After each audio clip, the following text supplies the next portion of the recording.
ನಮಸ್ಕಾರ ವೀಕ್ಷಕರೇ, ಇವತ್ತಿನ ದಿವಸ 19ನೇ ಅಧ್ಯಾಯ ಪಾರಾಯಣ ಮಾಡ್ತಾ ಇದ್ದೇನೆ.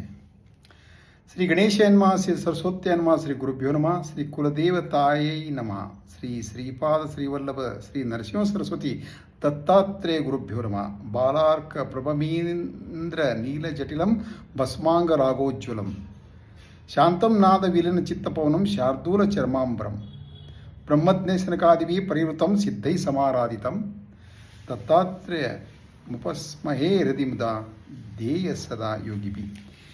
ಈ ಹಿಂದೆ 18ನೇ ಅಧ್ಯಾಯದಲ್ಲಿ ಶ್ರೀ ಗುರುಗಳು ತಮ್ಮ ಗುಪ್ತ ರೂಪ ಜೀವನ ಬಿಟ್ಟು ಲೋಕಪ್ರಸಿದ್ಧಿಯಾಗಿ ಅಲ್ಲಿಂದ ವರುಣಾ ಸಂಗಮವನ್ನು ಸೇರಿ ಅಲ್ಲಿಂದ ಕೃಷ್ಣ ತೀರದಲ್ಲಿರುವ ತೀರ್ಥಗಳನ್ನು ಸ್ನಾನ ಮಾಡುತ್ತಾ ಕೃಷ್ಣ ಪಂಚನದಿ ಸಂಗಮಕ್ಕೆ ಹೋಗಿ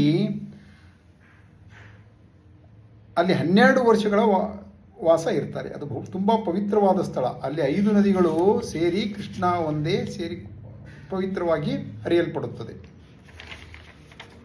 ಅಲ್ಲಿ ನರಸೋಬವಾಡಿ ಎಂದು ಈಗಿನ ಪ್ರಸಿದ್ಧವಾದ ಸ್ಥಳ ಅಮರಾಪುರ. ಆ ಗ್ರಾಮದಲ್ಲಿ ಒಬ್ಬ ಬಡವನ ದಾರಿದ್ರ್ಯವನ್ನು ಹೋಗಲಾಡಿಸಿ ಐಶ್ವರ್ಯವಂತನಾಗಿ ಮಾಡ್ತಾರೆ. ಯಾವ ಥರ ಅಂದರೆ, ಒಬ್ಬ ಕಡುಬಡವನಿದ್ದ, ಅವನು ಪರಮ ಸಾತ್ವಿಕ. ಅವನು ಭಿಕ್ಷೆ ವೃತ್ತಿಯಿಂದ ತನ್ನ ಜೀವನ ಮಾಡ್ತಾ ಇದ್ದೆ. ಯಾವಾಗ ಧಾನ್ಯ ಸಿಗದೇ ಇರುವಾಗ ಅವನ ಮನೆ ಮುಂದೆ ಒಂದು ಬಳ್ಳಿ ಇತ್ತು. ಆ ಬಳ್ಳಿ ಕಾಯಿಯನ್ನು ತಿಂದು ಅವರು ಜೀವಿಸ್ತಾ ಇದ್ದರು. ಒಬ್ಬ ಮಗ ಒಬ್ಬ ಮಗಳು ಇದ್ದರು. ಅವ್ರಿಗೆ ಇದ್ದರು. ಒಂದು ದಿನ ಗುರುಗಳು ಅವ್ರ ಮನೆಗೆ ಹೋಗ್ತಾರೆ ಭಿಕ್ಷೆಗಾಗಿ. ಆವಾಗ ಆ ದಿನ ಧಾನ್ಯ ಸಿಗದೇ ಇರುವಾಗ ಗುರುಗಳಿಗೆ ಆ ಬಳ್ಳಿಯ ಕಾಯಿಯನ್ನು ಪಲ್ಯ ಮಾಡಿ ಕೊಡ್ತಾರೆ. ಅವರು ತಿಂದು ಸಂತೋಷಪಟ್ಟು ಇವತ್ತಿನಿಂದ ನಿನ್ನ ದಾರಿದ್ರ್ಯವೆಲ್ಲ ಹೋಯಿತು ಅಂತ ಹೇಳಿ ಅವನಿಗೆ ಆಶೀರ್ವಾದ ಮಾಡಿ ಆ ಬಳ್ಳಿಯನ್ನು ಕಿತ್ತು ಹೋಗ್ಬಿಡ್ತಾರೆ, ತುಂಡು ಮಾಡಿ. ಅವನ ಹೆಂಡತಿ ದುಃಖ ಪಡ್ತಾಳೆ. ನೋಡಿ, ನಮ್ಮ ಜೀವನ ಆಧಾರವಿರೋ ಬಳ್ಳಿಯನ್ನು ಕಿತ್ತಿದರು ಇವರು ಗುರುಗಳು ಅಂತಂದು ಅವನು ಅದನ್ನು ತಿರ್ಗಾ ನಡೆಲು ಹೋಗ್ತಾನೆ, ನಾಟಲು. ಆವಾಗ ಒಂದು ಗುದ್ದಲಿ, ಒಂದು ಗಡಾರಿ, ಒಂದು ಹಾರಿಯಿಂದ ಅಗಿಯುವಾಗ ಒಂದು ಪಾತ್ರೆಗೆ ಅದು ನೋಡಲಾಗಿ ಆ ಬಿಂದಿಗೆಯಲ್ಲಿ ಚಿನ್ನದ ನಾಣ್ಯಗಳು ನಿಧಿ ಸಿಗುತ್ತೆ. ಗುರುಗಳನ್ನು ಹೋಗಿ ಹೇಳಿ ಅವರು ನೀವು ಇನ್ನು ಮೇಲೆ ನೀವು ಇದನ್ನು ಯಾರಿಗೂ ಹೇಳಬೇಡಿ ಅಂತೇಳಿ ನೀವು ಐಶ್ವರ್ಯವಂತರಾಗಿ ಧರ್ಮವನ್ನು ಆಚರಿಸಿ ಅಂತ ಹೇಳ್ತಾರೆ. ಈಗ 19ನೇ ಅಧ್ಯಾಯದಲ್ಲಿ ನಾಮಧಾರಕ ಕೇಳ್ತಾನೆ, ಎಷ್ಟೋ ಅಶ್ವತ್ಥ ವೃಕ್ಷಗಳಿರುವಾಗ ಗುರುಗಳು ಏಕೆ ಅತ್ತಿ ಮರವದಲ್ಲಿ ವಾಸ ಮಾಡಿದರು ಅಂತ ಕೇಳಿದಾಗ ಸಿದ್ಧಮುನಿಗಳು ಹೇಳ್ತಾರೆ, ಹಿಂದೆ ಉಗ್ರ ನರಸಿಂಹ ಅವತರಿಸಿದಾಗ ಹಿರಣ್ಯಕಶಿಪ ರಾಕ್ಷಸನನ್ನು ಸಂವರಿಸಿದಾಗ ಅವರ ಉಗುರುಗಳಿಗೆ ಉರಿತಾ ಇದ್ದವು. ಯಾಕಂದರೆ ಹಿರಣ್ಯಕಶಿಪುವಿನ ವಿಷದ ರಕ್ತವು ಅವರ ಉರಿತಾ ಇದ್ದವು ಅವನಿಗೆ, ಉಗುರುಗಳು. ಯಾರಿಗೆ? ನರಸಿಂಹ ಸ್ವಾಮಿಗೆ. ಲಕ್ಷ್ಮೀದೇವಿ ಏನು ಮಾಡಿದ್ಲು, ಅತ್ತಿ ಮರದ ಹಣ್ಣು ಮತ್ತು ಎಲೆಗಳನ್ನು ಲೇಪನ ಮಾಡ್ತಾಳೆ ಅದನ್ನು. ಆವಾಗ ಅವರಿಗೆ ಸ್ವಲ್ಪ ಉರಿಯೋದು ಕಡಿಮೆ ಆಯಿತು. ಅದಕ್ಕೆ ಅವರಿಗೆ ತುಂಬ ಪ್ರೀತಿ ಅದರ ಮೇಲೆ, ಅದಕ್ಕೆ ಅವರು ಅಲ್ಲಿ ವಾಸಿಸ್ತಾ ಇದ್ರು ಅಂತ ಸಿದ್ಧಮುನಿಗಳು ಹೇಳ್ತಾರೆ ನಾಮಧಾರಕನಿಗೆ. ಶ್ರೀ ಗುರು ಅಮರೇಶ್ವರನಲ್ಲಿದ್ದಾಗ 40 ಯೋಗಿನಿಗಳಿಂದ ಪೂಜಿಸಲ್ಪಡುತ್ತಿದ್ದರು. ಮಧ್ಯಾಹ್ನ ಒಂದು ದಿನ ಅಲ್ಲಿ ಹತ್ತಿರದಲ್ಲಿ ಒಬ್ಬ ಗಂಗಾನುಜ ಎಂಬ ತನ್ನ ಹೊಲವನ್ನು ಕಾಯ್ತಾ ಇದ್ದ. ಹತ್ತಿರದಲ್ಲೇ ಕಾವಲು ಮಾಡುವಾಗ ಮಧ್ಯಾಹ್ನ ಹೊತ್ತಿನಲ್ಲಿ ಆ ದೃಶ್ಯವನ್ನು ನೋಡಿ ಆಶ್ಚರ್ಯ ಪಡ್ತಾನೆ. ಯೋಗಿನಿಯರು ಬಂದರು. ಆ ನದಿಯು ಎರಡು ಭಾಗವಾಗಿ ಸ್ಥಳ ಮಾಡಿಕೊಡ್ತು. ಆವಾಗ ಯೋಗಿನಿಯರು ಬಂದು ಗುರುಗಳನ್ನ ದರ್ಶನ ತೆಗೆದುಕೊಂಡು ಅವ್ರನ್ನ ಕರೆದುಕೊಂಡು ಹೋಗಿ ಭಿಕ್ಷೆ ಕೊಡ್ತಾ ಇದ್ರು. ಮತ್ತೆ ಗುರುಗಳು ಬಂದು ಆ ವೃಕ್ಷದ ಮೂಲದಲ್ಲಿ ವಾಸ ಮಾಡ್ತಾ ಇದ್ರು. 2ನೇ ದಿನನೂ ಅದೇ ಥರ ನೋಡ್ದ. 3ನೇ ದಿನ ನೋಡ್ದ, ಏನಿದು ದಿನಾಲು ಅಲ್ಲಿ ದೇವಕನ್ನಿಕೆಯರು ನೋಡಿ ಅದೇ ಥರ. 3ನೇ ದಿನನೂ ಅದೇ ಥರ, ನದಿಯು 2 ಭಾಗವಾಗಿ. ಅವನು ಒಳಗಡೆ ಹೋದ. ಏನಿದೆ ಅಂತ ಕುತೂಹಲದಿಂದ ನೋಡ್ತಾನೆ. ಅಲ್ಲೊಂದು ದಿವ್ಯ ಮಂದಿರ ಇದೆ. ಅವನು ನೋಡ್ತಾ ನಿಂತ ಯೋಗಿನಿಯರು ಮತ್ತು ದೇವಕನ್ಯರು ಇಂದ ಗುರುಗಳು ಪೂಜಿಸಲ್ಪಡ್ತಾ ಇದ್ದಾರೆ. ಗುರುಗಳಿಗೆ ರತ್ನ ಖಚಿತವಾದ ಸಿಂಹಾಸನದ ಮೇಲೆ ಕೂಡಿಸಿ ಪೂಜಿಸುತ್ತಿದ್ದಾರೆ ದೇವಕನ್ಯರು ಮತ್ತು ಯೋಗಿನಿಯರು. ಆಮೇಲೆ ಗಂಗಾನುಜ ನನ್ನ ಗುರುಗಳ ನೋಡ್ತಾರೆ. ತಿರುಗಿ ಬರಬೇಕಾದ್ರೆ ನೀನು ಯಾರು, ಇಲ್ಲೇನು ಮಾಡ್ತಾ ಇದ್ದೀಯಾ ಅಂದಾಗ ಅವನು ಹೇಳ್ದ, ಈ ದೃಶ್ಯವನ್ನು ನೋಡಿ ಕುತೂಹಲದಿಂದ ಬಂದೆ ಸ್ವಾಮಿ, ದಯವಿಟ್ಟು ನನ್ನನ್ನು ಕ್ಷಮಿಸಿ ಅಂತಾನೆ. ಕ್ಷಮೆ ಇಲ್ಲ, ನಿನಗೆ ಆಶೀರ್ವಾದ ಮಾಡಿದ್ದೀನಿ, ನೀನು